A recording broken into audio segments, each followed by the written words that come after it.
तो अपना ray optics का नेक्स्ट टॉपिक है आई के बाद में माइक्रोस्कोप। हम ऑप्टिकल इंस्ट्रूमेंट की बात कर रहे थे। ऑप्टिकल इंस्ट्रूमेंट में हमने आई के बारे में, ह्यूमन आई के बारे में स्टडी किया। अब हम बात करेंगे माइक्रोस्कोप और टेलीस्कोप की। माइक्रोस्कोप बेसिकली वो ऑप्टिकल इंस्ट्रूमेंट है जो टीनी पार्टिकल्स को देखने के लिए काम में लाया जाता है। टीनी पार्टिकल जिनकी साइज माइक्रो की रेंज में हो, माइक्रो मतलब 10⁻⁻⁶ मीटर या उससे लेस हैं। उन पार्टिकल्स को कैसे आप डायरेक्ट नहीं देख सकते, तो उन पार्टिकल्स को देखने के लिए यानी टीनी पार्टिकल्स को देखने के लिए जो हम ऑप्टिकल इंस्ट्रूमेंट काम में लेते हैं उसको कहते हैं माइक्रोस्कोप। तो माइक्रोस्कोप हम यहाँ स्टडी करेंगे, एक simple microscope, then compound microscope. लेकिन फर्स्टली हम प्रिंसिपल पढ़ते हैं कि माइक्रोस्कोप में किस तरह से जो स्मॉल ऑब्जेक्ट्स हैं उनको लार्ज करके देखा जाता है। सो टॉपिक तो है आपका माइक्रोस्कोप, लेकिन इसको एक्सप्लेन करने के लिए मैं आपको एक अपरेंट साइज का कॉन्सेप्ट बताता हूं। अपरेंट साइज किसी भी ऑब्जेक्ट की साइज आपको क्या अपीयर होगी वो देखिए। जैसे आपने ये कहा यहाँ दो ऑब्जेक्ट हैं डिफरेंट, एक ही ऑब्जेक्ट हैं रियल में, ये और नीचे रख रहा हूं, दोनों की जो हाइट है वो सेम है। और यहां देखने के लिए आप ये कहें कि ये आई है और आई का ये मैं बना रहा हूं क्या, रेटिना है ना। यहां पर एक जो रेस निकल रही है इस ऑब्जेक्ट को देखने के लिए, वो रेटिना पे जो एंगल बना रही है उस एंगल को मैं बोल रहा हूं थीटा, जिसको हम एंगल ऑफ विजुअल बोलेंगे। थीटा क्या है, एंगल ऑफ विजुअल। तो एंगल ऑफ विजुअल का कॉन्सेप्ट देखो, ये ऑब्जेक्ट ए था, ए भी था, और यही ऑब्जेक्ट है, इसको मैंने थोड़ा अब के बार कंपैरेटिवली लार्ज डिस्टेंस पर रख दिया। सेम वही है, इतनी ही हाइट इसकी है, इतनी ही इसकी है। फर्क क्या है, फर्क ये है, इसको मैंने कंपैरेटिवली क्या कर दिया, लार्ज डिस्टेंस पे रख दिया। अब आप ये देखेंगे कि लार्ज डिस्टेंस पे रखने के बाद में यहाँ ये जो रेटिना है उस पर जो एंगल बनेगा वो एंगल क्या हो जाएगा, कम हो जाएगा। यहाँ जो एंगल बन रहा है वो एंगल हो जाएगा कम। अब देखिए यदि ये एंगल कम है तो आपको इस ऑब्जेक्ट की जो साइज है वो भी क्या दिखाई देगी, कम दिखाई देगी, और ऑब्जेक्ट क्लियर भी आपको कम दिखाई देगा। यदि आप बात करते हैं यहाँ से, जैसे कोई टावर है और आप काफी दूर है तो उसको दूरी से देख रहे हैं, काफी लॉन्ग डिस्टेंस से देख रहे हैं, तो आपको उस टावर की जो लेंथ है वो काफी कम दिखाई देगी, काफी कम अपीयर होगी।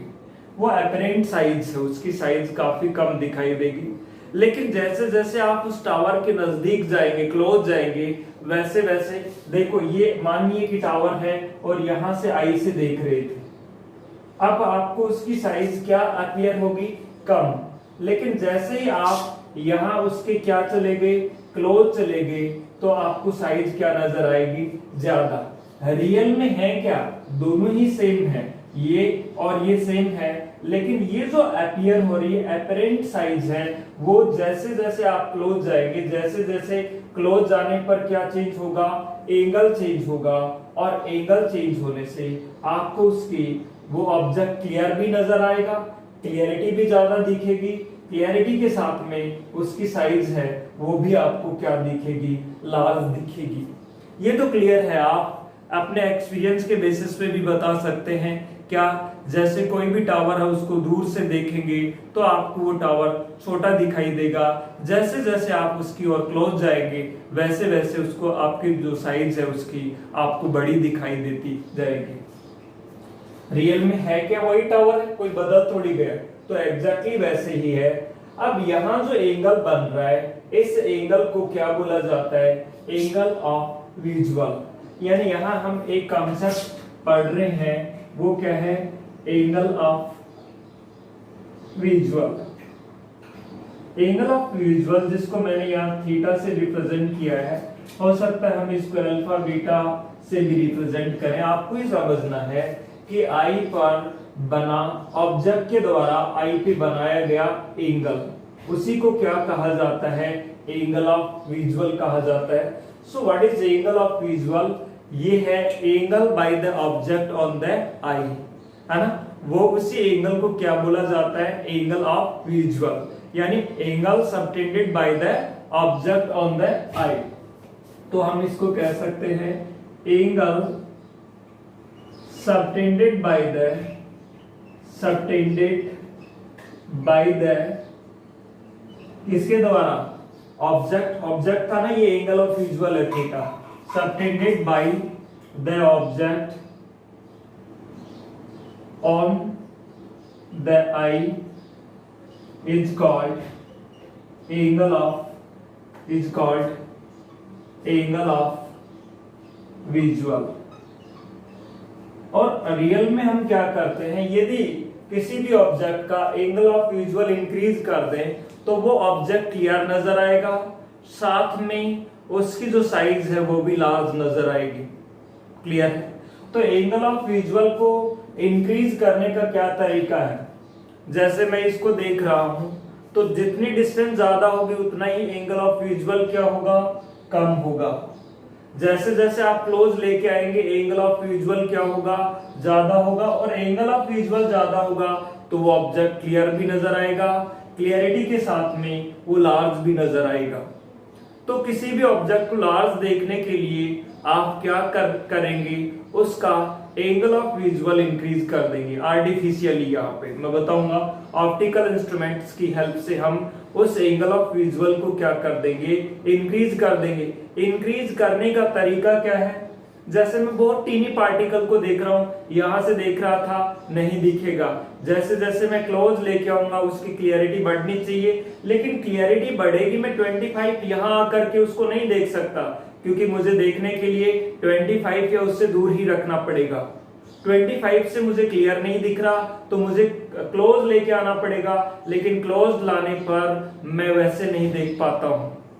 तो क्या दिक्कत होगी, दिक्कत ये होगी कि आप ऐसा कोई लेंस लगा लें जिसके पास में उस ऑब्जेक्ट को रख लें, और ऑब्जेक्ट को बिल्कुल पास में रखेंगे तो एंगल ऑफ विजुअल तो बढ़ जाएगा और आप उस ऑब्जेक्ट को नहीं देख सकते, लेकिन उसकी जो इमेज बन रही है वो 25 सेंटीमीटर या उससे ज्यादा दूरी पे बन रही है, तो आप इमेज आराम से देख सकेंगे। आपको तो क्या देखना है, उस ऑब्जेक्ट की इमेज को देखना है। तो यहाँ ये कॉन्सेप्ट काम मिलेंगे।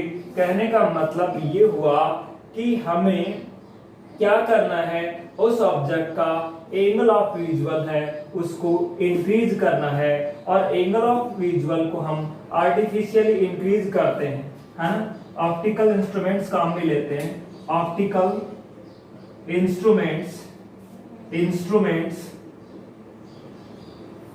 Are used for increasing the इसको इंक्रीज करने के लिए एंगल ऑफ विजुअल को, increasing the angle of visual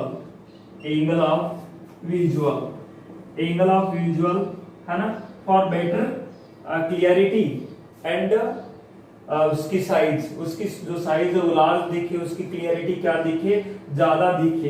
तो in order to improve its clarity and size, in order to improve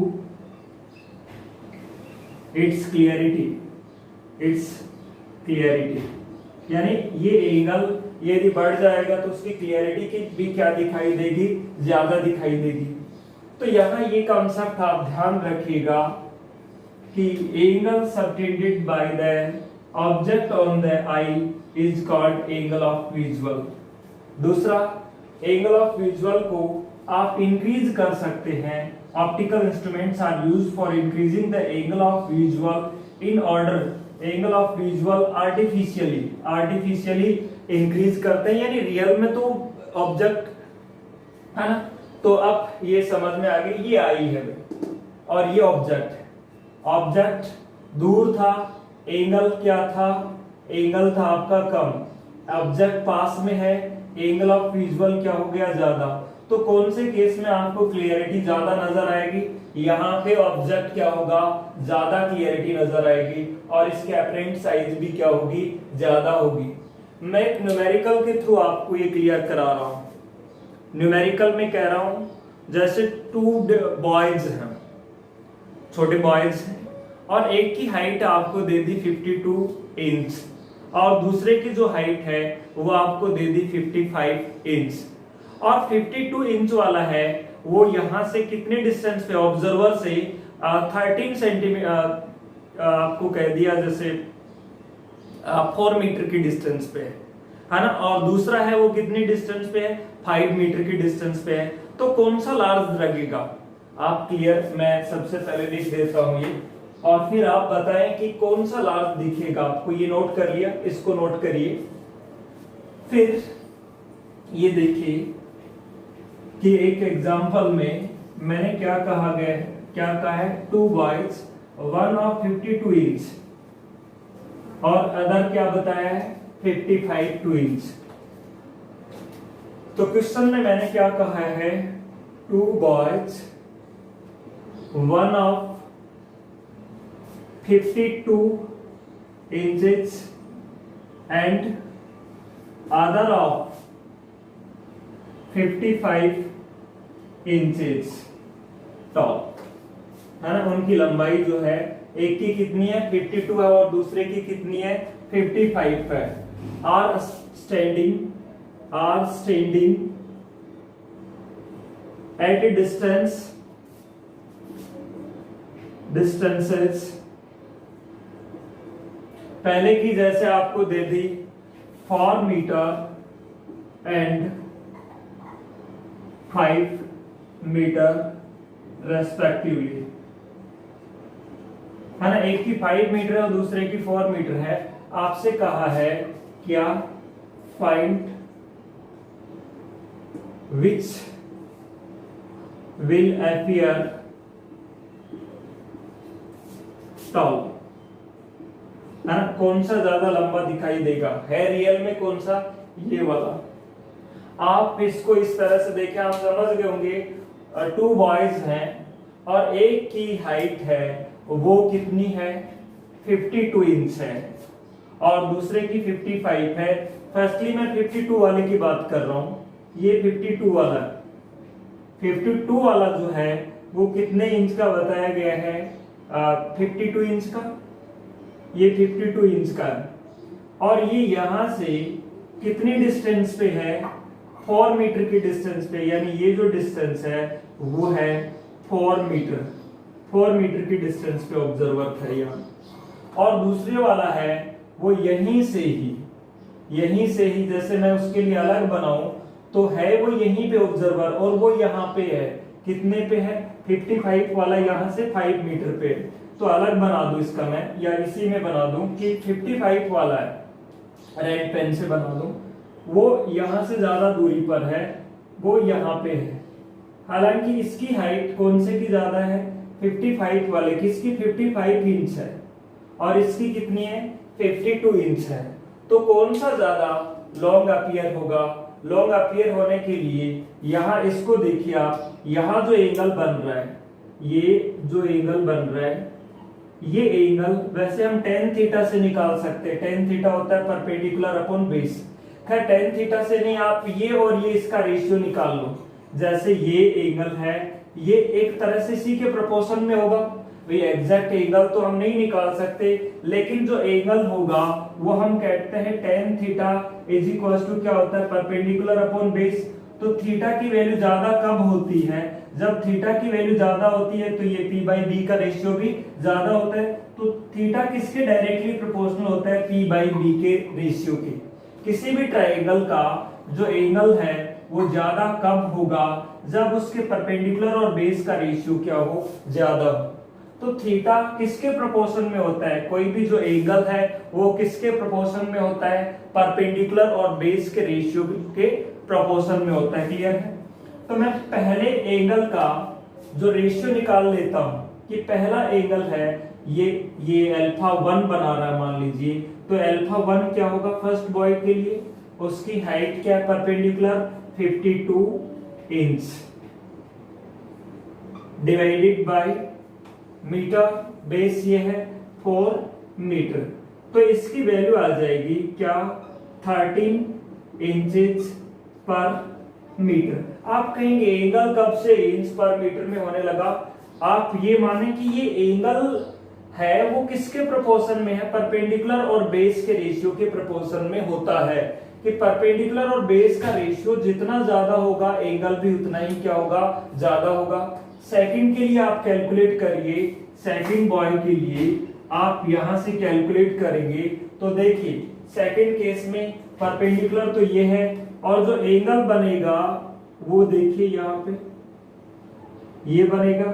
इस एंगल को मैंने नाम दे दिया क्या? अल्फा 2। तो ये जो अल्फा 2 एंगल है वो इसका किसके प्रोपोर्शन में होगा? नॉट एग्जैक्ट, हम कह रहे हैं इसके प्रोपोर्शन में होगा। किसके? इसके परपेंडिकुलर और बेस के। ये जो डिस्टेंस आपको गिवन है यहां से यहां तक की कितना दूरी पर है वो यहां से है 5 मीटर की डिस्टेंस पे। अब 5 मीटर की डिस्टेंस पे है तो आप इसके लिए वो एंगल का रेशियो निकालिए कि किस रेशियो में होगा एंगल, इसके परपेंडिकुलर और इसके बेस के रेशियो में होगा। तो इसके लिए आपने जो एंगल कैलकुलेट किया वो आ गया 55 डिवाइडेड बाय, ये इंचेस में है, डिवाइडेड बाय ये देखिए कितना मीटर है? 5 मीटर है, 5 मीटर, तो ये आएंगे 11 इंचेस पर मीटर। अब आप यहां पर ये देखेंगे कि दो एंगल्स आ रहे हैं और जिसके लिए एंगल ज्यादा होगा उसकी हाइट क्या अपीयर होगी? ज्यादा। तो यहाँ पे कौन सा एंगल वाला ज्यादा है? अल्फा 1 या alpha 2? Alpha 1 is greater than alpha 2, तो कौन सा टॉल नजर आएगा आपको? अल्फा 1 वाला जो है वो ज्यादा टॉल नजर आएगा। रियल में है कौन ज्यादा? ये वाला ज्यादा है, लेकिन नजर कौन आएगा? ये वाला, क्योंकि ये इसके क्या है? क्लोज है। सो हम ये कह सकते हैं first boy will appear taller than the second. So first boy will appear taller than the first second boy. Real में था कौन सा? सेकंड, लेकिन अपीयर कौन सा होगा? फर्स्ट। तो इसको हम क्या बोलेंगे? अपेरेंट हाइट या अपेरेंट साइज, उसकी जो अपीयर हो रहा है वो। तो यही कॉन्सेप्ट कहां काम में लिया जाता है? माइक्रोस्कोप में काम में लिया जाता है। इसको तो नोट करिए आप, फिर बात करते हैं। इसको नोट करिए, फिर हम बात करेंगे माइक्रोस्कोप के टाइप की, जैसे सिंपल माइक्रोस्कोप है, फिर कंपाउंड माइक्रोस्कोप पे। इसको नोट कर लीजिए कंसेप्ट को। आइए हम बात करते हैं सिंपल माइक्रोस्कोप की कॉन्सेप्ट की, कि सिंपल माइक्रोस्कोप क्या है। ये तो आपको पता है कि माइक्रोस्कोप कितने 2 होते हैं। सबसे पहले हम बात करते हैं सिंपल माइक्रोस्कोप की। माइक्रोस्कोप क्लियर होना चाहिए। जिन ऑब्जेक्ट्स को हम नेक्ड आई से नहीं देख सकते उनको माइक्रोस्कोप की हेल्प से देखा जाता है। तो आप ये कह सकते हैं it is an optical instrument which is used for looking the tiny objects और टीनी पार्टिकल्स। टीनी पार्टिकल्स को देखने के लिए जो ऑब्जेक्ट हम काम में, ऑप्टिकल इंस्ट्रूमेंट हम काम में लेते हैं उसको क्या कहते हैं? माइक्रोस्कोप कहते हैं। ये माइक्रोस्कोप 2 हैं। एक तो हमें पढ़ना है फर्स्टली सिंपल माइक्रोस्कोप। तो अब हम कौन से माइक्रोस्कोप की बात करने वाले हैं? Simple microscope. सिंपल माइक्रोस्कोप में कुछ नहीं, एक ही लेंस लगा हुआ होता है। यहाँ लिख देता हूं मैं। इसके 2 टाइप्स हैं। कौन कौन से हैं? एक तो है सिंपल माइक्रोस्कोप, सिंपल माइक्रोस्कोप, और दूसरा है वो है कौन सा microscope? Compound microscope, compound microscope. Firstly हम बात करते हैं कि सिंपल माइक्रोस्कोप क्या है। सिंपल माइक्रोस्कोप हम ये कह सकते हैं, जैसे मान लीजिए कोई टीनी पार्टिकल है, उसको आप नहीं देख सकते ऐसे, तो आपने ये क्या कहा कि आई के पास में एक लेंस रख दीजिए, और कैसा लेंस? कन्वर्जिंग लेंस रख दीजिए, जिसकी फोकल लेंथ क्या हो, वेरी स्मॉल हो, और अपर्चर भी क्या हो, लगभग बहुत स्मॉल हो, और उस लेंस को रखा बिल्कुल आई के पास में और उसके सामने उस ऑब्जेक्ट को क्लोज रख देंगे। तो अब वो ऑब्जेक्ट काफी क्लोज रखा हुआ है, काफी क्लोज रखने से एंगल क्या हो गया, इंक्रीज हो गया। एंगल इंक्रीज होने से क्या होगा, वो ऑब्जेक्ट क्लियर नजर आएगा, और उस ऑब्जेक्ट की इमेज नहीं देखनी आपको। इमेज तो कहां बनेगी, पीछे बनेगी, 25 या उससे ज्यादा यहाँ पे बन रही है, ऑब्जेक्ट यहाँ पे है लेकिन इमेज यहाँ बन रही है, तो कोई दिक्कत नहीं। आपको क्या चाहिए, 25 सेंटीमीटर या उससे दूर इमेज चाहिए, फिर कोई दिक्कत नहीं है। तो ऐसा ही अरेंजमेंट को बोला जाता है सिंपल माइक्रोस्कोप। तो इसका कॉन्सेप्ट क्या है सिंपल माइक्रोस्कोप का, वो कॉन्सेप्ट सीखने के लिए, जैसे मान लीजिए ये ऑब्जेक्ट ए बी है, ये नॉर्मली हम जब देखते हैं तो कहां पे रखते हैं, इंफिनिटी से और डी के बीच में प्लेस करते हैं इसको। ये नेक्ड आई से देख रहे हैं हम, जब किसी ऑब्जेक्ट को नेक्ड आई से देखा जाता है तो आप ये कहें कि ये जो डिस्टेंस है वो आप कितनी कर सकते हैं, मिनिमम कितनी कर सकते हैं, डी कर सकते हैं, उससे कम नहीं कर सकते। ये नेक्ड आई से आप देखते हैं तब ये जो एंगल बन रहा है इसको हम बोलेंगे angle subtended by the object on eye. Unaided eye है, यानी अनएडेड का मतलब आई कोई सहायता नहीं ले रही किसी लेंस वगैरह की, तो अनएडेड आई पर बनने वाला एंगल किसकी हेल्प से, ऑब्जेक्ट की हेल्प से। अब ये ऑब्जेक्ट कहां, इस डी के नजदीक नहीं ला सकते, इससे दूर जरूर ले जा सकते हैं। इंफिनिटी से कहां के बीच में रखना होता है, इसको डी के बीच में रखना होता है। यानी यदि इस बात को मैं कहना चाहूं, व्हेन क्या view of an object when object with naked eye must be placed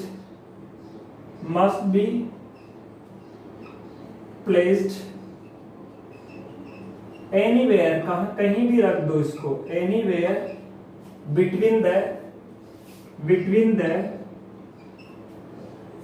infinity and near point, between the infinity and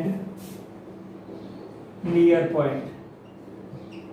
लेकिन आपने ये रखा।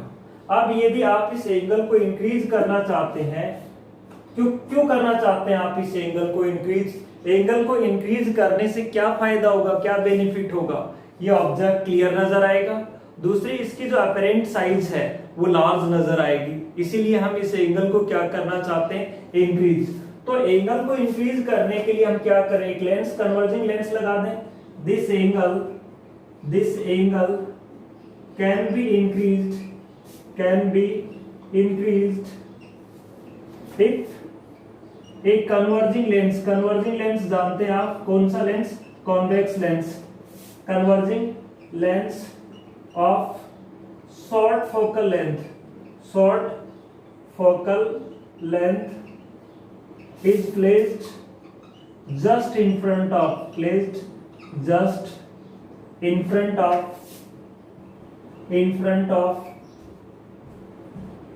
eye।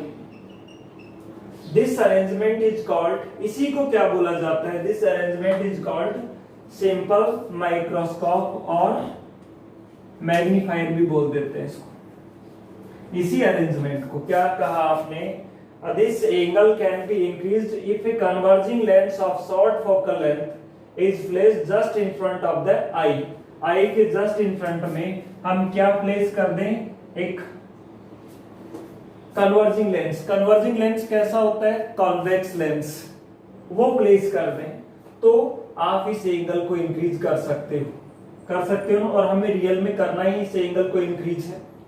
तो हम इस एंगल को दिस अरेंजमेंट आगे साथ साथ आप नोट भी करते रहिए, this arrangement is called simple microscope, simple microscope या इसको मैग्नीफायर भी बोल देते हैं, मैग्नीफायर भी कह देते हैं। मैग्नीफायर भी सिंपल माइक्रोस्कोप को ही कहा जाता है। यानी आपको एक क्या लेना है, एक लेंस लेना है इस तरह से, और कैसा लेंस जिसकी फोकल लेंथ क्या हो, कम हो, ये लेंस है। कैसा लेंस है, कन्वर्जिंग लेंस, और ये जस्ट आई के इन फ्रंट में रखा जाता है। ये मैं इसकी ऑप्टिकल एक्सिस बना रहा हूं। ये हम कहें कि यहां बनाना चाहें तो ये क्या है, आई है ना, आई के जस्ट यहां रखा जाता है। अब यहां क्या करना है आपको, एक ऑब्जेक्ट रखा जाता है। ऑब्जेक्ट आप इसके बिल्कुल पास में रखेंगे या दूर रखेंगे, आप बिल्कुल इसके पास में रखना चाहेंगे। मैंने कह दिया ये इसका क्या है, एफ है, ये इसका एफ है और ये 2f है जो भी है ऑब्जेक्ट को, और ये इसका ऑप्टिकल सेंटर है। तो ऑब्जेक्ट को कहां रखेंगे आप, क्लोज रखेंगे। क्लोज मींस एफ और ऑप्टिकल सेंटर के बीच में।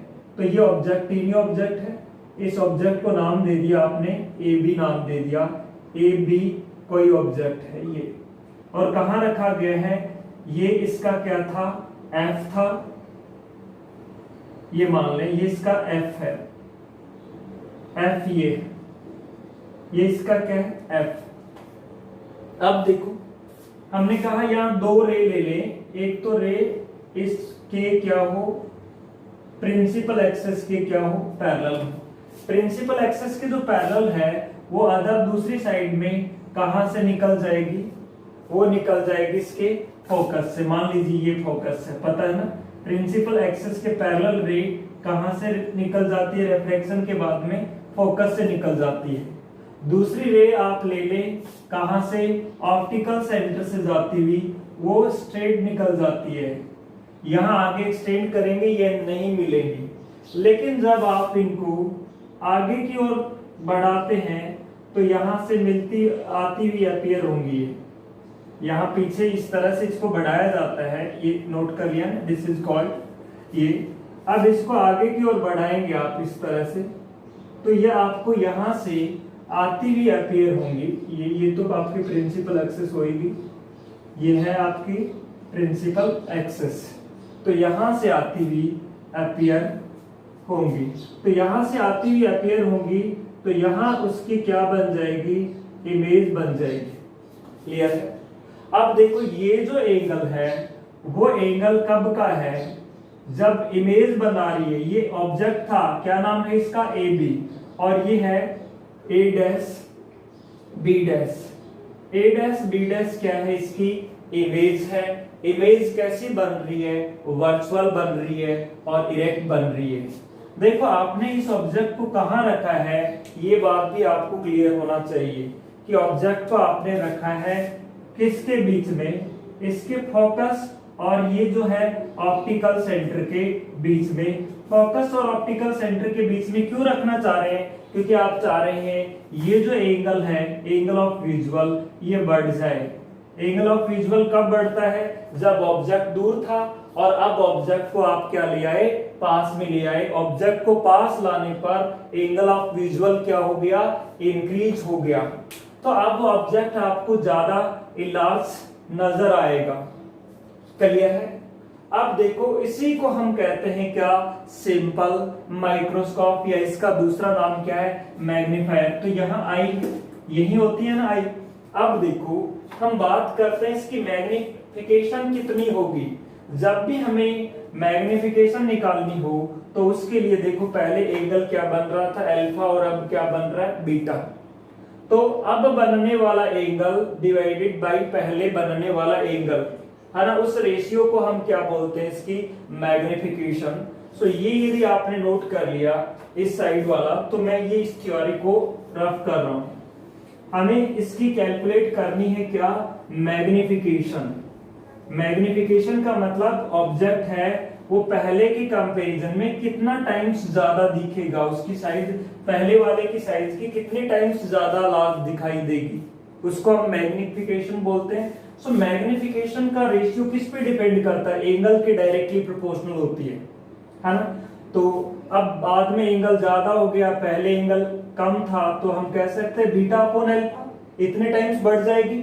अब एंगल डबल हो गया तो 2 टाइम्स बढ़ जाएगी, यानी अब एंगल डिवाइडेड बाय पहले जो एंगल था वो ये नेक्ड आई से देख रहे थे, अनएडेड आई से देख रहे थे, और ये एडेड आई से। आई को एडेड कौन कर रहा है? ये जो लेंस है, कौन सा लेंस है? कन्वर्जिंग लेंस, या दूसरा नाम क्या है इसका? Convex lens. तो अब यहाँ पे आप देखिए सिंपल सा मैं ये कहता हूं कि मैग्निफिकेशन आपको कैलकुलेट करनी है, मैग्निफिकेशन। सो मैग्निफिकेशन को हम रिप्रेजेंट करते हैं m से।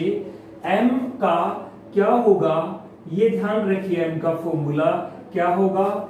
एंगल मेट, ये क्या है? इमेज, है ना?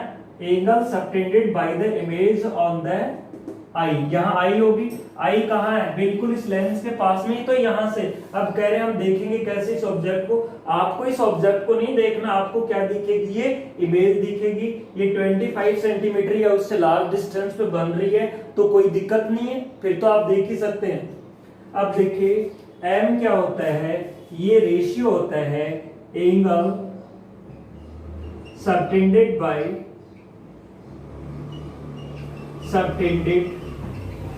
बाय किसके द्वारा? Image on I divided by angle subtended by object on unaided I. Unaided का मतलब नेक्ड आई से, है ना? वो देख रहे हैं।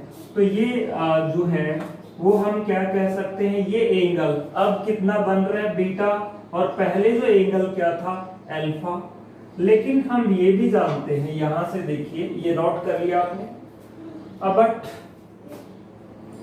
For small value of angle, small जब एंगल स्मॉल हो, क्योंकि यहाँ एंगल स्मॉल होंगे क्योंकि ऑब्जेक्ट काफी क्लोज रखा गया है, तब स्मॉल वैल्यू ऑफ एंगल्स,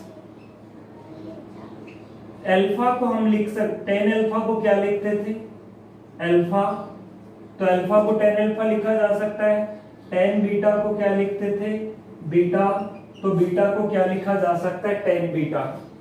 तो हमारे पास जो m है वो क्या आ जाएगी? 10 बीटा अपॉन 10 अल्फा। यानी जब हम m निकालेंगे तो किसका रेशियो निकालेंगे? हम 10 बीटा का और 10 अल्फा का। 10 अल्फा यहां से निकाला जा सकता है और 10 बीटा की वैल्यू यहां से कैलकुलेट की जा सकती है। क्लियर है? तो मैं यहां से 10 बीटा की वैल्यू कैलकुलेट कर रहा हूं, ये नोट कर लिया यदि आपने, तो इसको मैं रफ कर रहा हूं। यहां से हम वैल्यू कैलकुलेट कर लेंगे किसकी? 10 बीटा की, अल्फा की। तो 10 अल्फा, यहां देखिए 10 alpha perpendicular upon base. Perpendicular तो ए बी है, ए बी ऊपर की ओर ही है तो ऑलवेज पॉजिटिव ही होगा। ऊपर की ओर डिस्टेंस ऑलवेज क्या होती है? पॉजिटिव होती है। A B divided by base क्या है? डी। ये माइनस में, मैं साइन कन्वेंशन में बताऊंगा डी किस में लेंगे, आप तो अभी ये ध्यान रखिए। ये मान लीजिए आगे इक्वेशन नंबर 1। यहां से ये जो ट्रायंगल बन रहा है, यहां से आप किसकी वैल्यू निकाल सकते हैं? 10 बीटा की वैल्यू निकाल सकते हैं, और 10 बीटा की वैल्यू भी आ जाएगी। ए बी अपॉन ये भी आ सकते हो, बेटर है आप ए बी ले लो, क्योंकि इस ट्रायंगल में भी क्या आ रहा है? ए बी आ रहा है।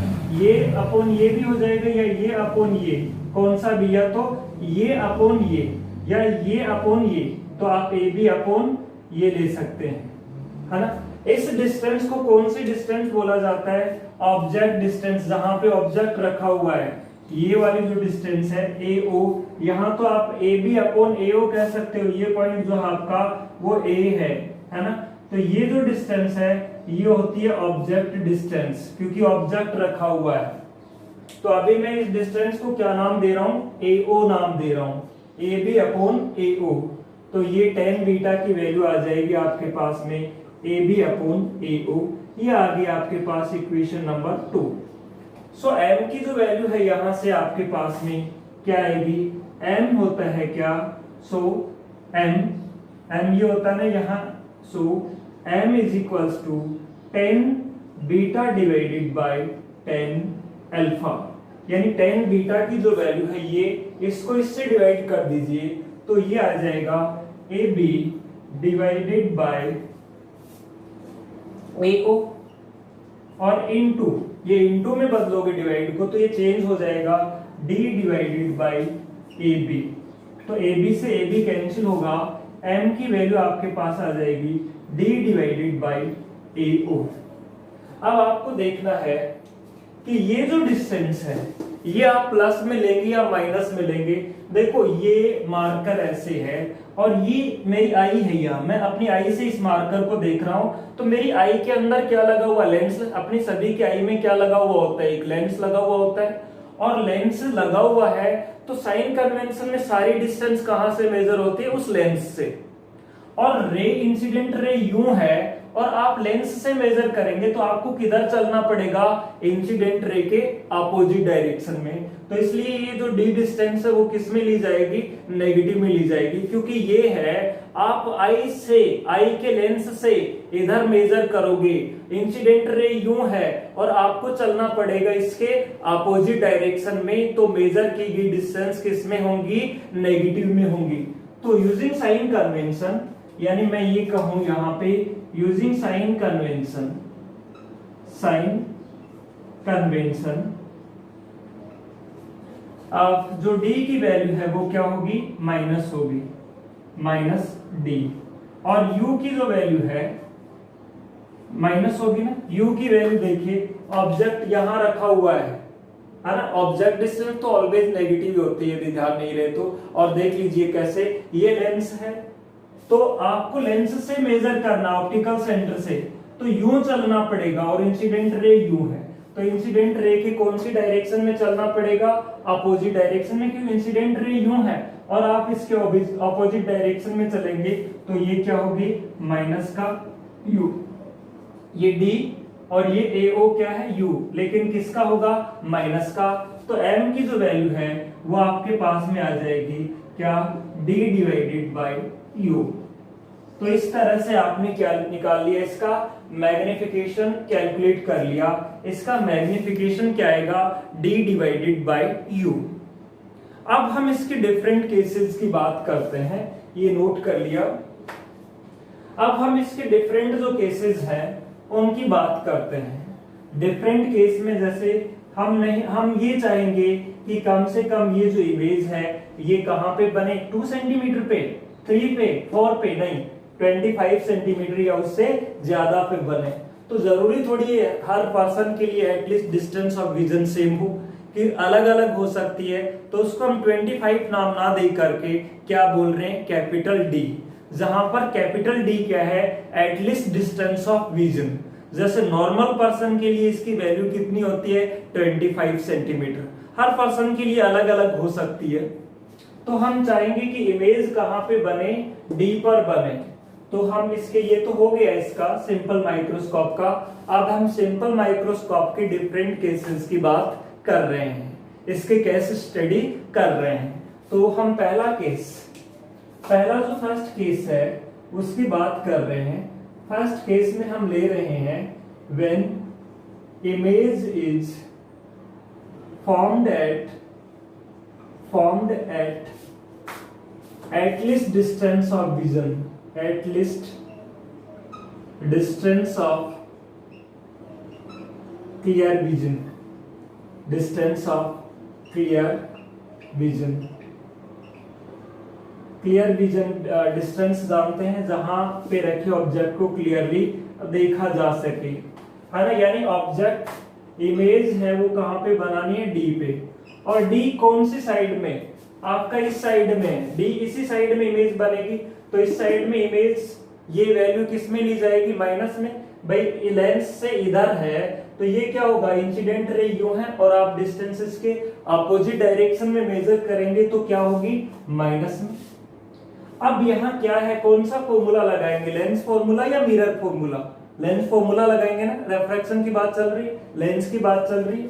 तो आप देखिए from lens formula, from lens formula. देखो लेंस को, अच्छा ऑब्जेक्ट है, ऑब्जेक्ट डिस्टेंस है, ये ऑब्जेक्टिव लेंस की वो किस में ली जाएगी, माइनस में। जैसे मैं यू ई बोल देता हूँ, ये यू ओ बोल देता हूँ। यू ओ का मतलब ये जो लेंस था इसका नाम है ना, तो इसको मैंने नाम दे दिया यू ओ। बात है कि ऑब्जेक्टिव है, ऑब्जेक्ट को देखने के काम में लाने वाला लेंस, उसको यू ओ नाम दिया है मैंने, तो ये यू ओ। अब देखिए यहाँ इसको माइनस में ही लेते हैं, object distance always taken in negative, negative में ही होती है। तो यहाँ पे देखो लेंस फॉर्मूला है वो आपके पास क्या था, 1/f is equals to -1/u plus 1/v।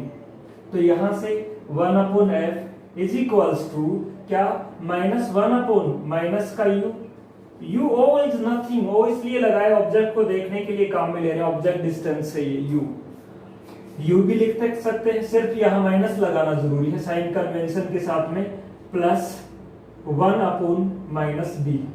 अब देखो हमें वैल्यू किसकी निकालनी है, 1/u की निकालनी है। तो यहाँ से 1/u की वैल्यू ये कैंसिल हो जाएगा और ये 1/u is equals to 1/f plus 1/d आ जाएगा। पुटिंग दिस वैल्यू, ये यहाँ मैं रख कर रहा हूँ कि m की वैल्यू आपके पास क्या रखी है, d/u, ये ध्यान रखिए, ये आई भी है आपके पास। तो इसमें पुट करेंगे तो m की वैल्यू क्या आ जाएगी, m की वैल्यू है m is equals to d, यही है। तो यहाँ पे देखिए d, और इसकी जगह आप क्या रख सकते हैं, इसकी जगह पे रख सकते हैं, ऑब्जेक्टिव के लिए लिखा है, ये इससे कंफ्यूज ना हो, ये u ही है, ऑब्जेक्ट डिस्टेंस है, d 1/f plus 1/d। Clear. अब देखो यहां से ये वैल्यू आ जाएगी d divided by f plus d by d, 1 हो जाएगा, ये आ जाएगा m, ये m होगी। m कब होगी, ये 1 टोटल में है, प्लस में है, ये 1 ऐसे। ये कब होगी, जब ऑब्जेक्ट रखा हुआ इस तरह से रखा हुआ है कि इमेज कहां पे बने, d पर बने, at least distance of clear vision पे बने। हमारी आईज रिलैक्स कब होती हैं, जब इमेज या किसी भी ऑब्जेक्ट इंफिनिटी पे हम देखते हैं। तो हम अगला जो केस कर लेते हैं स्टडी, कि जब इमेज कहां पे बने, इंफिनिटी पे बने, ताकि आईज को भी क्या हो, रिलैक्स हो, ज्यादा स्ट्रेस ना लेना पड़े, है ना। रिलैक्स पोजीशन कहां पे होती है, जब इंफिनिटी पे बने। तो केस सेकंड है जिसकी हम बात थी, आपने नोट कर लिया, तो इसको नोट करिए, ये नोट कर लिया। तो इसका जो सेकंड केस है, when its image is found at infinity, है ना। इमेज कहां पे बात कर रहे हैं, सेकंड केस में हम क्या कहेंगे, when image is found at infinity, infinity पे बनानी है आपको, तो v की जगह क्या हो जाएगा, माइनस इंफिनिटी। भाई ये माइनस हो प्लस हो, ये तो सेम जीरो होगा देखना, और ये ऐसे ही होगा, तो 1/u, और ये क्या हो जाएगा, माइनस का इंफिनिटी, या जो भी 1/infinity क्या हो जाता है, ये जीरो हो जाएगा, और ये आ जाएगा आपके पास में इस तरह से। f की वैल्यू क्या आ जाएगी, f की वैल्यू आ जाएगी u के इक्वल, है ना, यानी u is equals to f, या आप इससे ये लिख दिया था ना। अब देखो इससे क्या लिख सकेंगे, बट m की वैल्यू d/u0, तो u की जगह क्या लिख सकेंगे आप, divided by f, d by f लिख सकेंगे। ये कब होगी मैग्निफिकेशन, जब इमेज कहां पर बनेगी, इंफिनिटी पे बनेगी। तो ये तो था सिंपल माइक्रोस्कोप के बारे में, इसको मैग्नीफायर भी कहते हैं। इसकी कुछ लिमिटेशंस हैं। इसकी लिमिटेशन ये है कि यहाँ m की वैल्यू 10, मैक्सिमम 10 हो सकती है। लिमिटेशन है, वो है लिमिटेशन यहाँ पर ये है कि m की जो मैक्सिमम वैल्यू है वो क्या हो सकती है, 10 का मतलब ये हुआ कि किसी भी ऑब्जेक्ट की इमेज को आप 10 टाइम्स कर सकते हैं। यदि मान लीजिए वो 1 माइक्रोमीटर का है, तो उसको आप कितना देख सकते हैं, लार्ज करके 10 माइक्रोमीटर, फिर भी नहीं दिख रहा तो हमें ये माइक्रोस्कोप काम में नहीं ले सकते। तो इसकी लिमिटेशन है इसकी मैक्सिमम मैग्निफिकेशन है वो क्या होती है 10, यानी किसी भी ऑब्जेक्ट को इमेज को उस ऑब्जेक्ट साइज की 10 टाइम्स लार्ज करके देखी जा सकती है। तो इसके चलते हम अब किसकी बात करेंगे, कंपाउंड माइक्रोस्कोप की बात करेंगे, ये नोट करिए। आपने नोट कर लिया। अब हम बात करेंगे कंपाउंड माइक्रोस्कोप की। कंपाउंड माइक्रोस्कोप जो है वो एक सिंप्लीफाइड वर्जन है किसका, सिंपल माइक्रोस्कोप का। इसकी लिमिटेशन क्या थी, मैक्सिमम एम की जो वैल्यू थी मैग्निफिकेशन वो क्या थी 10 थी। सो इसकी मैग्निफिकेशन को इंक्रीज करने के लिए हम कंपाउंड माइक्रोस्कोप की बात करेंगे। यहाँ पर 2 लेंसेज हैं वो काम में लिए जाते हैं। दोनों ही लेंस कैसे होते हैं, कन्वर्जिंग लेंस होते हैं और दोनों एक दूसरे के कोएक्सियली रखे जाते हैं, यानी दोनों का एक्सेस क्या होता है, सेम होता है ना। एक का जो फोकल लेंथ और अपर्चर है वो कम होता है, जो किसकी साइड में होता है, यानी जिसके सामने क्या रखा जाता है, ऑब्जेक्ट रखा जाता है, उस लेंस को बोला जाता है ऑब्जेक्टिव लेंस। क्लियर है। हम जो बात करने वाले हैं वो किसकी है, compound microscope. Compound microscope, compound microscope. तो फर्स्टली इसकी जो थ्योरी है वो नोट कर लेते हैं। थ्योरी में क्या कहा मैंने कि it is the simplified version of the simple microscope. So first line हम ये लिखेंगे क्या, it is the simplified version, simplified version of simple microscope, यानी उसी का एक एडवांस वर्जन कह सकते हैं, सिंपल माइक्रोस्कोप। उसको आगे और सिंप्लीफाई किया गया है तो उसका सिंप्लीफाइड वर्जन है। यहाँ पे क्या होता है, इसमें 2 लेंसेज होते हैं जिनको कैसे रखे जाते हैं, कोएक्सियली रखे जाते हैं, है ना। तो इस तरह से जैसे मान लीजिए ट्यूब लगी हुई है, एक लेंस यहाँ लगा है, दूसरा यहाँ लगा हुआ है, एक यहाँ जिसके सामने ऑब्जेक्ट रखा जाता है उस लेंस को बोला जाता है ऑब्जेक्टिव लेंस, और जो आई की तरफ होता है उस लेंस को बोला जाता है आई पीस। क्लियर है। यानी यहाँ कितने लेंसेज होंगे, 2 लेंसेज, दोनों का एक्सेस क्या होगा, सेम होगा, कोएक्सियली रखे जाएंगे। और एक ऑब्जेक्ट है, एक जो लेंस जिसके सामने ऑब्जेक्ट रखा जाता है उसको ऑब्जेक्टिव लेंस कहते हैं, और जो आई के क्लोज होता है उस लेंस को बोला जाता है आई पीस। क्लियर है। ऑब्जेक्टिव लेंस है उसकी जो फोकल लेंथ और एपरेचर है वो कम होता है, और आईपीस का एपरेचर क्या होता है, ज्यादा होता है, फोकल लेंथ भी क्या होती है, ज्यादा होती है। क्यों, ऐसा क्यों होता होगा, क्योंकि इससे देखना किसे है आपको, सिंपल स्मॉल पार्टिकल को, और स्मॉल पार्टिकल को रखने के लिए क्या चाहिए, लेंस छोटा ही चाहिए ना, उसका एपरेचर कम ही चाहिए। ये तो हम ये कह सकते हैं it consist of 2 lenses, 2 converging lenses. इसमें क्या होता है, 2 कन्वर्जिंग लेंसेज। कन्वर्जिंग लेंस जानते हैं ना, convex lens. Converging lenses are arranged, कैसे रख दिए जाते हैं, arranged coaxially, coaxially, one facing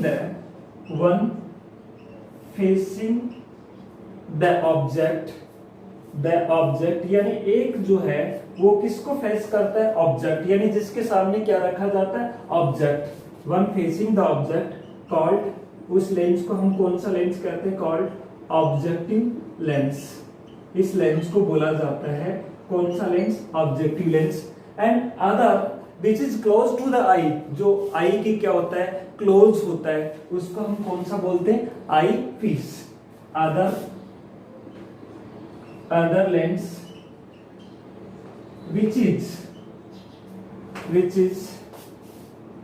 close to eye is called eyepiece। यानी 2 लेंसेज होते हैं, एक का नाम है ऑब्जेक्टिव और दूसरे का नाम है आईपीस। ऑब्जेक्टिव वो होता है जिसके सामने ऑब्जेक्ट रखा जाता है, और आईपीस वो होता है जो आई के सामने होता है, आई के पास में होता है। उसको हम कौन सा लेंस बोलते हैं, आईपीस लेंस बोलते हैं, है ना। जो ऑब्जेक्टिव लेंस है उसका एपरेचर और उसकी फोकल लेंथ है वो क्या होती है, स्मॉलर होती है as comparison to the eyepiece. So the aperture and the aperture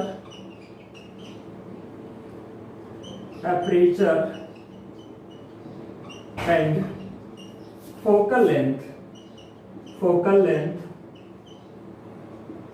of objective lens is smaller than the किससे, focal length and aperture of eyepiece. Focal length and aperture of eyepiece. हम जानेंगे कि ऐसा क्यों होता है, क्योंकि इसको ऑब्जेक्ट को देखना है, उसका अपर्चर ज्यादा नहीं चाहिए, क्योंकि ऑब्जेक्ट ही तो रखना है. और ऑब्जेक्ट क्या है, माइक्रोस्कोप में बहुत कम होते हैं जिनकी साइज बहुत ही कम होती है, और आईपीस की साइज कम से कम इतनी तो कि आई को कवर कर सके. अब देखो इन दोनों के जो बीच का डिस्टेंस है, जैसे यहाँ आपका ऑब्जेक्टिव हो गया और यहाँ क्या हो गया, आईपीस हो गया, तो इनके बीच के गैप को वेरी करा सकते हैं हम एक पैनल पे जो अरेंजमेंट होता है किसका, स्क्रू का. तो स्क्रू की हेल्प से इस आईपीस को आगे पीछे मूव कराया जा सकता है. तो आप कह सकते हैं the separation between them, the separation between them यानी इन लेंसेज के बीच का can be varied with the help of या by the screws. स्क्रू लगे हुए होते हैं fixed on the panel of the microscope. तो ये थ्योरी लैंग्वेज, इसी के बेसिस पे मैं डायग्राम बनाने वाला हूँ. यहाँ जो रे डायग्राम है उसका ये थ्योरी आपने नोट कर ली. अब ये थ्योरी नोट करिए, इसको कर लिया आपने नोट. तो अब देखिए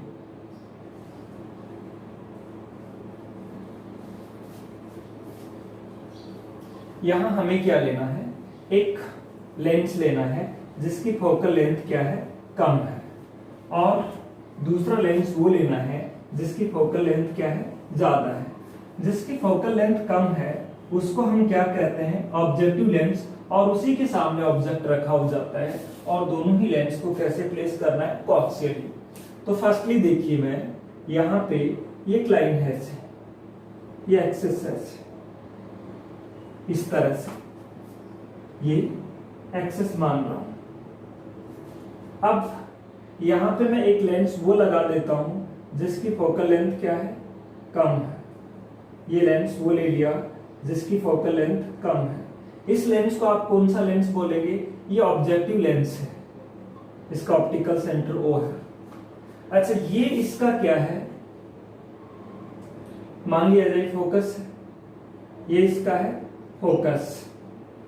और अब ऑब्जेक्ट को यदि मैं गलती से फोकस के यहां रखूं, फोकस और ऑप्टिकल सेंटर के बीच में यदि ऑब्जेक्ट को रख दिया, तो इमेज आके कहां बनेगी, यहां नहीं. मुझे इमेज यहां बनानी है, और इमेज यहां बने उसके लिए क्यों बनाना चाह रहा हूं मैं इमेज, ताकि यहां एक और लेंस और लगाऊंगा आईपीस वाला उस लेंस के लिए, और वो जो इमेज है वो किसका रोल प्ले करेगा, वो ऑब्जेक्ट का, एक वर्चुअल ऑब्जेक्ट का रोल प्ले करेगा.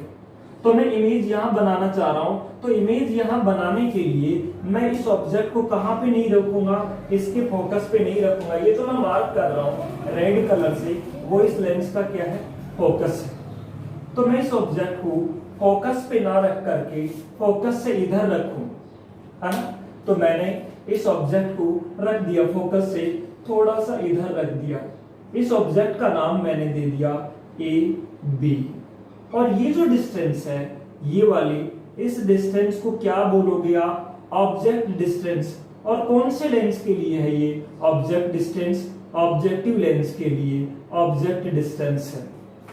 अब देखिए यहाँ इसकी इमेज किस तरह से फॉर्म होगी। इमेज फॉर्म होने के लिए आप एक रे लें जो प्रिंसिपल एक्सिस के पैरेलल है। रिफ्रैक्शन के बाद में ये दूसरी साइड से कहां से निकल जाएगी, इसके फोकस से निकल जाएगी, यही होगा। तो ये मैं जो मान रहा हूं ये इसका क्या है, फोकस है, यहां से निकल जाएगी। और दूसरी रे कहां से ले, आप ऑप्टिकल सेंटर से जाती हुई वो रिफ्रैक्शन के बाद में सीधी निकलती है। ऐसे ही होता है कि ये वाली जो रे है वो रिफ्रैक्शन के बाद में सीधी निकल गई इस तरह से, यही होगा। क्या कहा आपने, आपने दो रेज ली है, एक ये इस तरह से, एक ये और एक ये इस तरह से, यूं होगी। रिफ्रैक्शन के बाद में ये क्या निकल रही है, स्ट्रेट निकल रही है इस तरह से, बिना किसी डेविएशन के यूं निकल रही है। अब देखो यहां दोनों मिल रही है, वहां पे इसकी क्या बन जाएगी, इमेज बन जाएगी। उस इमेज को मैं नाम दे रहा हूं A डैश B डैश। ये स्ट्रेट निकल गई ये, और ये रिफ्रैक्ट होते हुए निकल गई, क्योंकि ऑप्टिकल सेंटर से जाने वाली सीधे निकल जाती है। इसके बाद में आता है कि यहां हम क्या लगाएं, एक लेंस लगाएं। और लेंस कौन सा लगाना है, आईपीस वाला।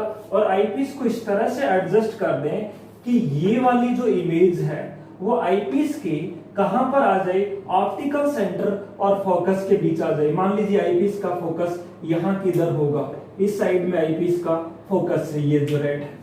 अब मैंने यहाँ पे जो लेंस बनाया है वो कौन सा लेंस बना दिया, ये जो लेंस कह रहे हैं ये बना दिया मैंने आईपीस।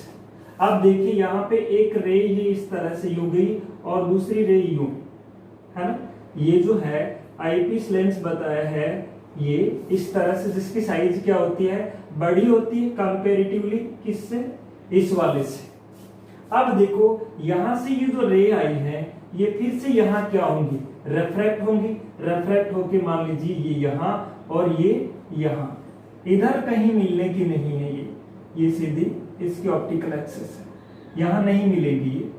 अब इनको आप आगे बढ़ाएंगे तो आगे बढ़ाने पर आपको ये लगेगा कि ये इधर से आती हुई अपीयर होंगी इस तरह से, आगे बढ़ाने पर यहां से आती हुई अपीयर होंगी जिस तरह से, और भी आगे अभी एकदम से नहीं मिलेगी ये। जैसे यहां आगे बढ़ाया हमने तो ये यहां इनके बीच का गैप कम होता जाएगा।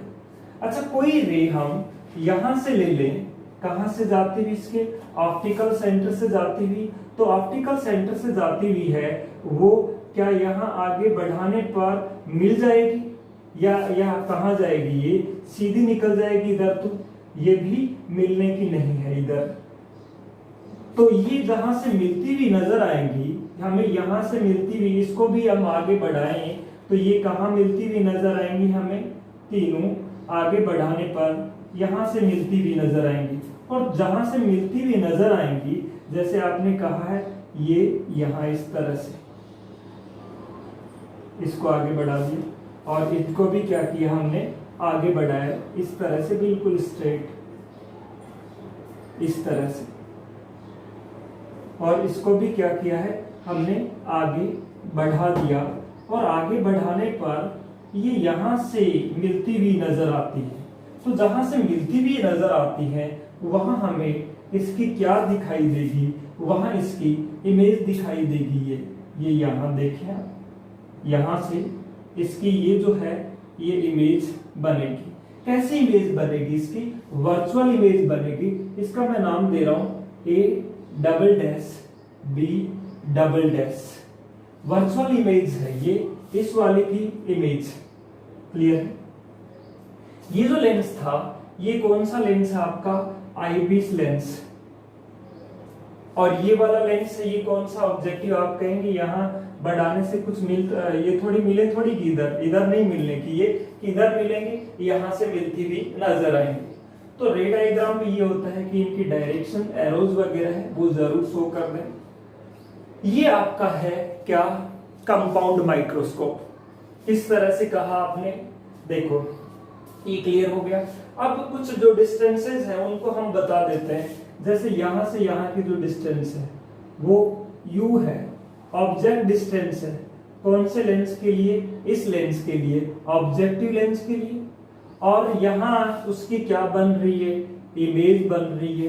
किसने बनाई ये इमेज? इस लेंस ने। कौन से लेंस ने? ऑब्जेक्टिव लेंस ने। इमेज को हम क्या कहते हैं? वी। और कौन से लेंस ने बनाई? ओ ने। तो ऑब्जेक्टिव लेंस के लिए ये क्या है? इमेज है। दूसरा हम आगे देखें, ये वाला है, ये इमेज तो है इस वाले लेंस की, लेकिन इसके लिए किसका काम करेगा? ये वर्चुअल ऑब्जेक्ट का। तो ऑब्जेक्ट है कौन से लेंस के लिए? आईपीस के लिए। और ऑब्जेक्ट को हम किससे रिप्रेजेंट करते हैं? यू से। कौन से लेंस के लिए है? आईपीस के लिए है। अच्छा, ये कौन से लेंस की फोकल लेंथ है? यहां से यहां की जो डिस्टेंस है, ये वाली डिस्टेंस है, ये इस लेंस की कौन सी लेंथ है? फोकल लेंथ है। खैर ये हमने यहाँ पे मेंशन कर दिया है। अब देखिए, आप ये कहें पूरे की पूरी ये समझ में आ गया, और हम ये कहें कि यदि हम किसी ऑब्जेक्ट को वैसे देख रहे थे, नेक्ड आई से देख रहे थे, तो ये ऑब्जेक्ट ऐसे रखा हुआ था और ये आई जैसे यहां पर थी, और यहां जो एंगल बन रहा था वो एंगल क्या बन रहा था? एल्फा बन रहा था। और ये जो डिस्टेंस क्या थी? कम से कम उस ऑब्जेक्ट को कितनी दूरी पर रख रहे थे आप? एटलीस्ट डिस्टेंस ऑफ विजन पे रख रहे थे। ये कब? जब आपने उसी ऑब्जेक्ट को कैसी आई से ऑब्जर्व किया? नेक आई से ऑब्जर्व किया, ए बी। और ये है जब उस ऑब्जेक्ट को आप आई से तो देख रहे हो, यानी यहाँ क्या है? यहाँ आप कह रहे हो है तो आई ही है ना, आई से ही देख रहे हो आप, लेकिन नेक्ड आई से नहीं, आप माइक्रोस्कोप लगा करके देख रहे हो। तब जो इमेज बन रही है, ये जो इमेज आई पे जो एंगल बना रही है, वो एंगल क्या हो गया? आपका बढ़ गया। अब ये जो एंगल है वो इमेज के साथ में वो कितना हो गया? बीटा। और पहले जो एंगल था वो क्या था? अल्फा। हम यही तो चाह रहे थे कि ये वाला एंगल क्या हो जाए? इंक्रीज हो जाए, ये एंगल बढ़ जाए। एंगल बढ़ने का हमें फायदा क्या मिला? एंगल बढ़ने का हमें फायदा ये मिलेगा कि ये जो इमेज है ये क्लियर नजर आएगी। दूसरी क्या नजर आएगी? लार्ज नजर आएगी। तो यही तो किया। अब यहाँ पे दो फायदे हो रहे हैं। दो फायदे ये हो रहे हैं कि ये ऑब्जेक्ट है, ये एक बार इमेज बनी, इसकी लार्ज हुई। लार्ज होने के बाद में क्या हुआ? उस इमेज को इसने फिर से किसकी तरह काम में लिया? एक वर्चुअल ऑब्जेक्ट की तरह से काम में लिया, और उसकी इमेज को फिर से क्या कर दिया? बड़ा कर दिया। यदि हम इसको भूल जाएं कि ये नहीं है, तो हमें क्या नजर आएगा? ये एक सिंपल माइक्रोस्कोप नजर आएगा। जैसे सिंपल माइक्रोस्कोप को इधर से देखें हम कि ये ऑब्जेक्ट रखा हुआ है, कहां पे रखा हुआ ऑब्जेक्ट? इसके ऑप्टिकल सेंटर और इसके फोकस के बीच। तो इमेज किधर बनती है? यहां बनती है। एग्जैक्टली वैसे ही तो है कि ऐसे आपने बनाया था कि ये रखा था ऑब्जेक्ट, वही तो है। हमने बात अलग है कि यहाँ एक रे ऐसे ले लेते, ये ऑब्जेक्ट प्रिंसिपल एक्सिस के पैरेलल, वो रिफ्रैक्शन के बाद में फोकस से निकल जाती, दूसरी ऑप्टिकल सेंटर से सीधी निकल जाती, आगे बढ़ाते तो यहाँ से आती ही मिलती, इमेज फाइनली यहाँ बननी थी। तो ये बात आपके समझ में आई। अब इमेज फॉर्मेशन के बारे में हम थोड़ा लिख लेते हैं।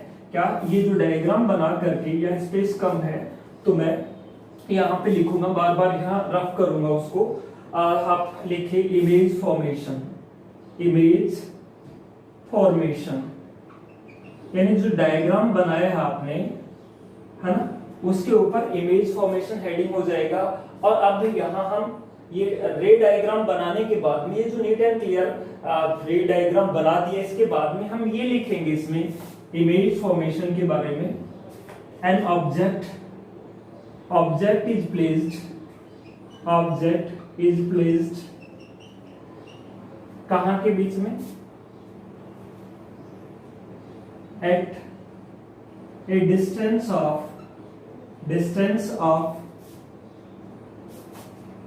यूई, कितनी यूओ डिस्टेंस पे? कितनी डिस्टेंस पे? यूओ डिस्टेंस से। और यूओ ध्यान रखें, यूओ की वैल्यू ज्यादा है इस लेंस के। देखो ये इस लेंस का क्या था? कौन सा पॉइंट था? ये जो मैं बता रहा हूं, ये फोकस पॉइंट था इस लेंस का, ऑब्जेक्टिव लेंस का, है ना। तो ये ऑब्जेक्ट है, ये ऑब्जेक्ट डिस्टेंस है, वो इसके फोकल लेंथ से क्या होनी चाहिए? ज्यादा होनी चाहिए, क्योंकि इधर रखोगे तो इमेज यहां बनेगी जो इसके काम नहीं आएगी।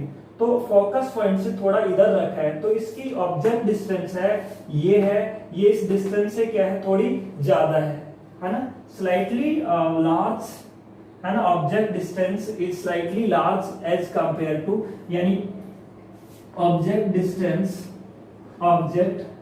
Distance is slightly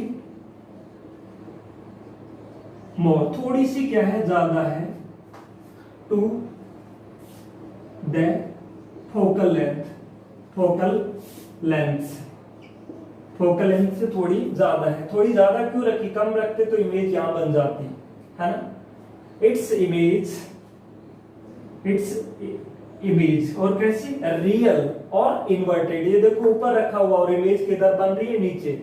so it's real and inverted image is formed. Image क्या नाम दिया है, A डैश B डैश, ये A dash B dash is formed, बन गई।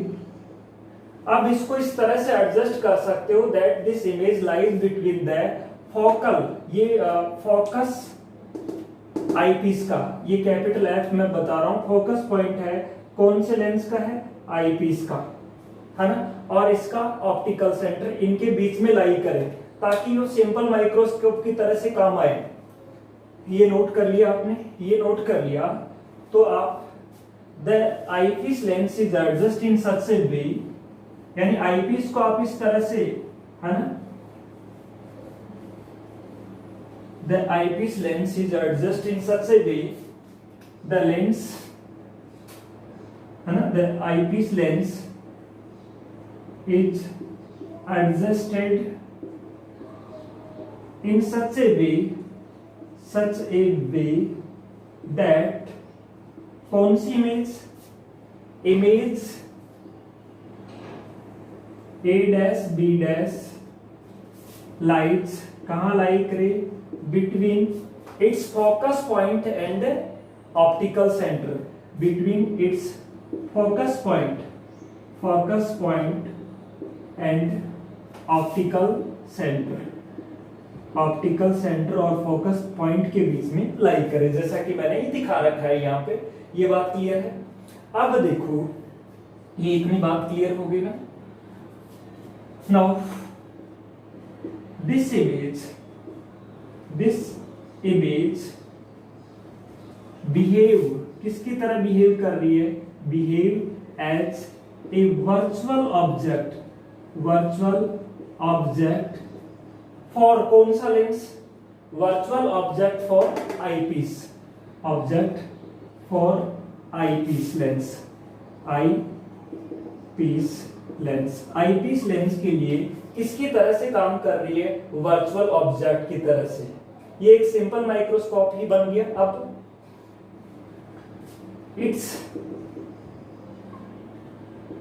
कौन सी, इरेक्ट है ना, its image A dash A double dash B double dash is formed, हो गई फॉर्म, इज फॉर्म्ड।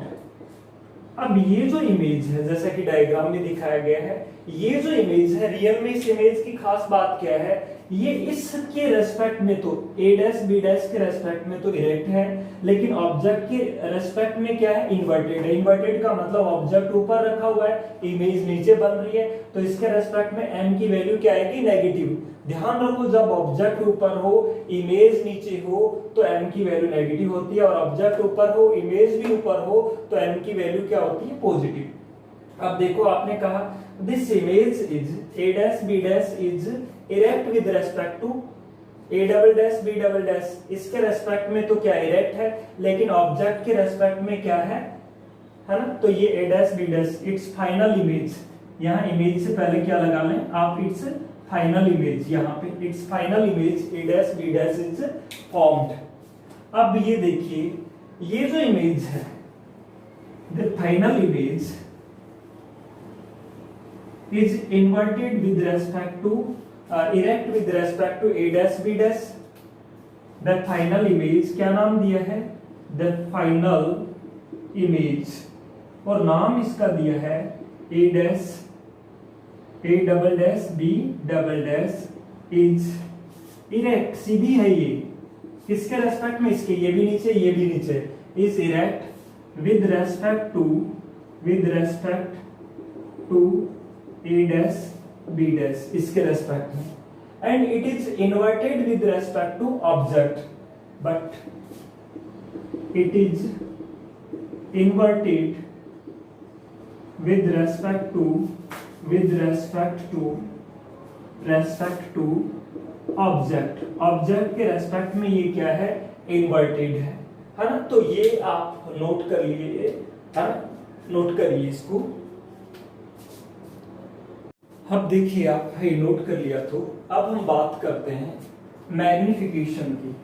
मैग्निफिकेशन की मैंने बात बताई थी आपको, एक फॉर्मूला बताया था, एग्जाम में आप फिर से जैसे याद लिखेंगे। मैग्निफिकेशन के लिए फर्स्टली आप फॉर्मूला लिखेंगे। मैग्निफिकेशन क्या होता है, मैं यहाँ लिख देता हूँ। मैग्निफिकेशन का मतलब होता है, क्या लिखेंगे, magnification,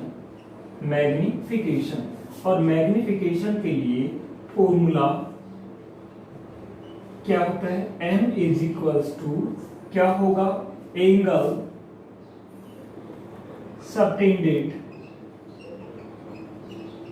by the image on I divided by angle subtended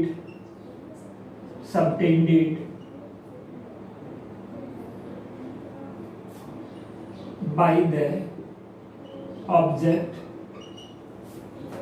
on unaided eye, यानी बिना माइक्रोस्कोप के जो एंगल था वो, इस एंगल को हम क्या नाम दे रहे थे, इस एंगल को नाम दे रहे थे हम बीटा, इमेज वाले को, और इसको दे रहे थे अल्फा। यानी मैं पहले लिखवा चुका हूं आपको, बीटा अपॉन अल्फा, है ना। तो हमें ये भी पता है, या फिर हम ये कह सकते हैं m जो है वो क्या होगा, 10 बीटा अपॉन 10 अल्फा। क्योंकि 10 क्यों आ गया, मैंने आपको ये बताया था कि स्मॉल वैल्यू ऑफ एंगल के लिए बीटा को 10 बीटा लिख सकते हैं और अल्फा को 10 अल्फा लिख सकते हैं। तो ये तो नोट कर लीजिए, ये हालांकि नोट कर भी चुके आप, अभी जो पढ़ा था हमने जस्ट थोड़ा पहले उसमें। तो अब हमें किसकी वैल्यू निकालनी है, एक तो अल्फा की वैल्यू निकालनी है। अल्फा की वैल्यू, अल्फा ये एंगल है जो कि विदाउट माइक्रोस्कोप के बनाया है ऑब्जेक्ट ने आई पर, और ये वैल्यू जो है वो आएगी आपके पास में परपेंडिकुलर अपॉन बेस, यानी A B divided by base D है, डी, ये हम नाम दे देते इक्वेशन नंबर 1। अब दूसरी वैल्यू हमें बीटा की निकालनी है। बीटा की यहां से देखिए ट्राइंगल, ये जो ए डैश फ्रॉम ट्राइंगल नाम दे देते इसका, या डायरेक्ट यदि लिखना चाहें तो मैं डायरेक्ट लिख दूं यहां से 10 बीटा इज इक्वल्स टू, यदि आप जो डायरेक्ट नहीं समझ पा रहे हैं वो ये सोच लें कि मैं यहाँ रेड से भी लिख देता हूँ कि मैंने कौन सा ट्राइंगल की बात की है, फ्रॉम ट्राइंगल ये वाला A dash B dash E से, A dash B dash E से, इस ट्राइंगल से परपेंडिकुलर डिवाइडेड बाय बेस, यानी A dash B dash divided by A E, perpendicular है क्या, A dash B dash, A dash B dash divided by base क्या है, A dash E, A dash ई। अब देखो ये वैल्यू हमारे पास आ गई, हालांकि क्या, A dash B dash upon A dash E. So m की जो वैल्यू है वो क्या आ जाएगी, m की वैल्यू को हम ये लिख सकते हैं 10 बीटा अपॉन 10 अल्फा, यानी 10 बीटा की वैल्यू क्या है, A dash B dash divided by A dash E into, divide को देखो डिवाइड करना है 10 अल्फा से, तो अल्फा को डिवाइड करोगे तो ये चेंज हो जाएगा d divided by A B. तो इसको आप इस तरह से लिख सकते हैं, ये जो वैल्यू आई है इसको आप इस तरह से भी तो लिख सकते हैं, मैं यहां लिख दूं तो ये लिखा जा सकता है कि जो m की वैल्यू आ रही है वो आ रही है ए डैश बी डैश। देखो इसको मैं लिख दूं ऐसे यूं करके, ये इसको इसके नीचे लिख दूं तो कोई फर्क नहीं पड़ेगा, A dash B dash divided by A B into D divided by A dash E. ये आ गई हमारे पास इसकी वैल्यू, ये आने का मतलब यही है। अब ये आप नोट कर लिया तो मैं इसको रफ कर देता हूं। यदि ये नोट कर लिया तो ये, क्योंकि यहाँ कैलकुलेशन करना मुझे, नोट कर। अब देखिए आप यहां से कि आपके पास ये n की वैल्यू आई है ना। इसको हम कुछ इक्वेशन नाम दे देते हैं, जैसे इक्वेशन नंबर 3 दे देते हैं इसको, इक्वेशन नंबर 3। और अब हमें a dash b dash upon ab का रेशियो निकालना है। ये रेशियो निकालने के लिए देखो a डैश b डैश इस ट्राइंगल में आ रहा है और ab इस ट्राइंगल में आ रहा है। दोनों ही ट्राइंगल कैसे सिमिलर है, ये ट्राइंगल और ये वाला ट्राइंगल सिमिलर है, यानी ABO और A dash B dash O similar है। तो हम ये कह सकते हैं triangle A dash B dash O and triangle ABO are similar. और सिमिलर है तो सिमिलरिटी की कंडीशन लागू होनी चाहिए, यानी इसका परपेंडिकुलर अपॉन इसका परपेंडिकुलर, इसका बेस अपॉन इसका बेस। सिमिलर ट्राइंगल के लिए मैंने यही कंडीशन बताई थी। तो ये A डैश B डैश यानी इसका परपेंडिकुलर अपॉन इसका परपेंडिकुलर क्या है, AB इज इक्वल्स टू इसका बेस यानी A dash O divided by इसका बेस क्या है, AO।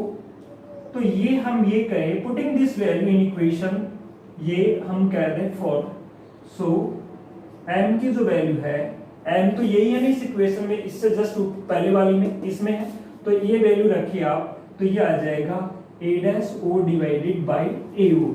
इसकी जगह रख दिया, ये हुआ आपके पास में d divided bye a dash e।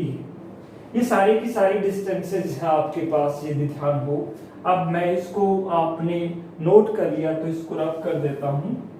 और अब देखिए आप, यहां मैं साइन कन्वेंशन लगा रहा हूं कि ये जो वैल्यूज हैं ये सारी मैं एक एक करके यहां पे लिख रहा हूं कि आप यहां देखें AO की वैल्यू क्या है, AO UO है, यानी रेड पेन से मैं दिखा रहा हूं कि यहाँ AO की जो वैल्यू है, AO वो है UO है, माइनस का लिया जाएगा प्लस का। O है ऑब्जेक्टिव से मेजर होगी, और कहीं E लगा हुआ है वो कहां से मेजर होगी, आईपीस से, है ना।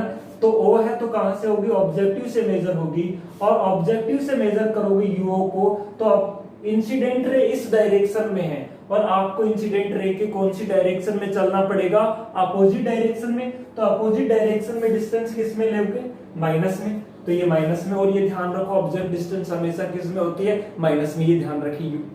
दूसरा हम क्या कहें, ये वाली डिस्टेंस AO का काम हो गया, A dash O dash, A dash O, A dash O, ये क्या है, VO है, A डैश O। ये वाली डिस्टेंस है, ये जो देख रहे हैं, ये वाली जो डिस्टेंस है इसी को बोला गया है, ये जो डिस्टेंस है ये कितनी है, A डैश O, VO है ना। तो ये डिस्टेंस है VO, A डैश O को मैं लिख दूं VO। ये देखो कहां से O लगा हुआ है तो ऑब्जेक्टिव से मेजर होगी, और ऑब्जेक्टिव से मेजर करोगे तो इधर चलना पड़ेगा, इंसिडेंट रे भी इधर ही है और आप मेजर भी इधर ही कर रहे हो, तो ये वैल्यू किस में होगी, प्लस में ही होगी। अब देखो AO का हो गया। AO के बाद में हम बात करते हैं UE की, ये नाम क्या दिया हुआ, A dash E। A dash E है, A डैश E, इसको हम यहां लिखने हैं आपको ऐसे। A डैश E की वैल्यू क्या है, A डैश E UE है, और ये कहां से मेजर की जाएगी, E लगा हुआ है तो आईपीस से मेजर की जाएगी। आईपीस से आप मेजर करेंगे, इंसिडेंट रे यूं है और आपको इधर अपोजिट डायरेक्शन में चलना पड़ेगा, तो क्या अपोजिट डायरेक्शन में माइनस, तो ये होगा, ये वाली डिस्टेंस है, ये होगी माइनस का UE। E ऐसे लगाना, ऐसे नहीं लिखना UE, है ना, यानी U ऑब्जेक्ट डिस्टेंस और कौन से लेंस के लिए, आईपीस के लिए, स्मॉल e लिखा इसलिए मैंने। ये बात क्लियर है। अब ये बात क्लियर हो, यानी आप ये माइंड में सेट कर लो, जो U वाली है वो तो नेगेटिव में है और V वाली है, इमेज वाली है, वो क्या है, पॉजिटिव है। फिर देखिए D वाली जो है, D की वैल्यू किस में ली जाएगी, प्लस में या माइनस में, ये आप I है और ये जो डिस्टेंस है वो आई की कौन सी डायरेक्शन में मेजर करते हैं आप? देखो ये आई है और ये ऑब्जेक्ट है ऐसे रखा हुआ है, तो इंसिडेंट रे यूं होती है और इसके अपोजिट डायरेक्शन में मेजर करते हैं तो कैसी होती है? माइनस। तो डी की वैल्यू किस में ली जाएगी? माइनस में। यानी ये जो डी है ये भी साइन कन्वेंशन लगाते हैं तो किस में लिया जाता है? माइनस में लिया जाता है। माइनस का रूल समझ गई हैं।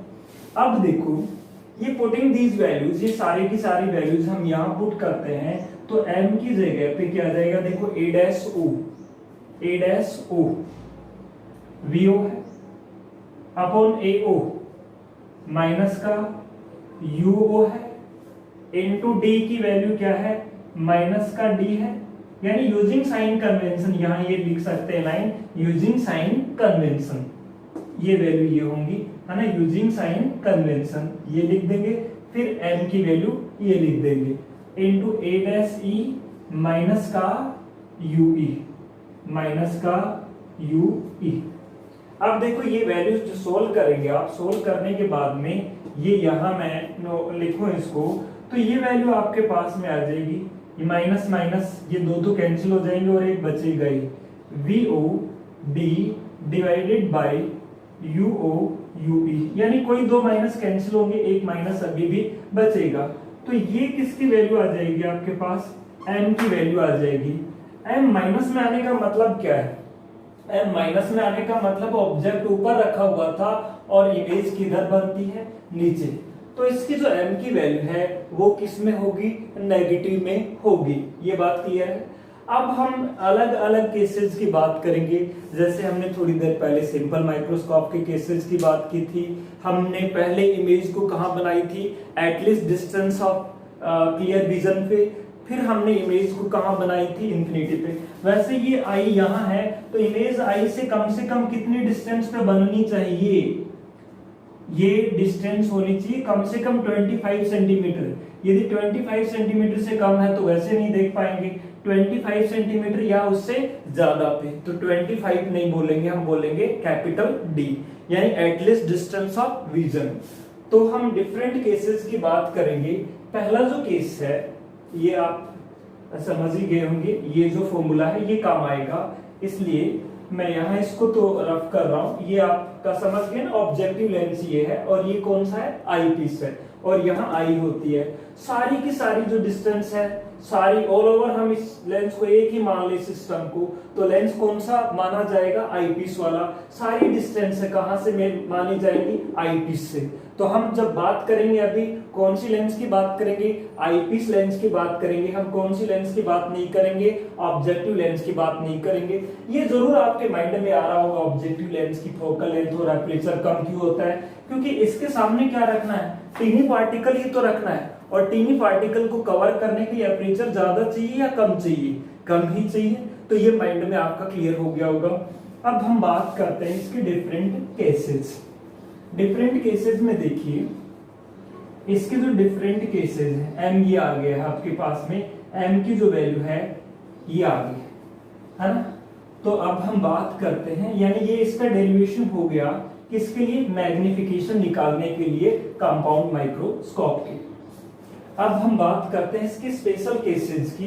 Case number 1, first case, when image is formed, when image is formed at least distance of vision, at least distance of clear vision, है ना। देखने की जो क्लियर देखने की जो मिनिमम डिस्टेंस उसकी बात कर रहे हैं, यानी b की वैल्यू क्या है? Minus D. कौन से लेंस के लिए? आई पीस के लिए। आई पीस से, है ना, आई पीस से डी पे बनना चाहिए। वो माइनस क्यों लगाया है? क्योंकि आप समझ गए होंगे इधर रखा हुआ है तो माइनस में ही होगा आई पीस से। अच्छा, अब देखो उस केस में फ्रॉम हम जानते हैं कौन से फॉर्मूला से? अच्छा, u ऑब्जेक्ट डिस्टेंस है वो क्या होगी?